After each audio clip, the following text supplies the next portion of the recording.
Bougainvillea പ്ലാന്റ്സിൽ ഒരുപാട് branches ഉണ്ടാകാനും അതുപോലെ തന്നെ നിറയെ ഫ്ലവേഴ്സ് ഒക്കെ ഉണ്ടാകാൻ നമുക്ക് കുറച്ച് ടിപ്സ് ഒക്കെ ഉണ്ട്. ആ ടിപ്സ് എന്തൊക്കെയാണെന്ന് നമുക്ക് നോക്കിയാലോ.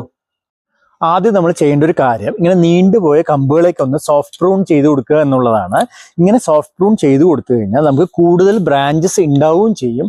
അതേപോലെ തന്നെ ഈ ചെടിയുടെ ഷേപ്പ് നമുക്ക് നല്ല രീതിയിൽ മെയിൻറ്റെയിൻ ചെയ്ത് കൊണ്ടുപോകാൻ സാധിക്കുകയും ചെയ്യും. ഇത് ഞാൻ 2 വീക്സ് മുമ്പ് ഒന്ന് സോഫ്റ്റ് പ്രൂൺ ചെയ്ത് കൊടുത്താണ്. ഇപ്പൊ നോക്കൂ, ഇതിനകത്ത് 1 2 3 3 ബ്രാഞ്ചസ് ആണ് നമുക്ക് ഇതിനകത്ത് പുതിയതായിട്ട് ഉണ്ടായിരിക്കുന്നത്. അടുത്തൊരു ഫ്ലവറിംഗ് ടിപ്പ് എന്താണെന്ന് വെച്ചാൽ, ഈ പ്ലാന്റ് ഡയറക്റ്റ് സൺലൈറ്റ് ഇഷ്ടപ്പെടുന്ന ഒരു പ്ലാന്റ് ആണ്.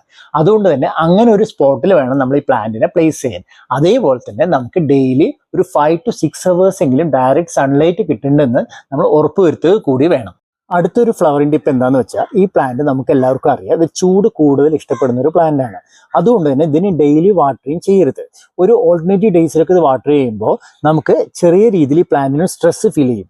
ആ സ്ട്രെസ് ഉണ്ടെങ്കിൽ ഈ പ്ലാന്റ് പെട്ടെന്ന് തന്നെ ഇതുപോലെ നന്നായിട്ട് ഫ്ലവറിങ് ചെയ്യും. അടുത്തൊരു ഫ്ലവറിംഗ് ടിപ്പ് എന്താണെന്ന് വെച്ചാൽ, നമുക്കറിയാം ഈ പ്ലാന്റ് ഒരു ഹെവി ഫീഡർ ആണ്. അതുകൊണ്ട് തന്നെ നമുക്ക് ഓരോ 20 ദിവസം കൂടുമ്പോഴും അതിന് കെമിക്കൽ ഫെർട്ടിലൈസേഷൻ കൊടുക്കണം. അതും ഫോസ്ഫറസ് കണ്ടന്റ് കൂടുതലുള്ള DAP പോലുള്ള വളം കൊടുക്കുകയാണെങ്കിൽ നമുക്കത് പെട്ടെന്ന് തന്നെ ഒരുപാട് പൂക്കൾ ഉണ്ടാകാൻ നമുക്കത് സഹായിക്കും. ഇനി മറ്റൊരു ഗാർഡനിങ് വിശേഷവുമായിട്ട് നമുക്ക് അടുത്ത വീഡിയോയിൽ കാണാം. അതുവരെ please like, share, comment and subscribe. Okay, bye. Thank U.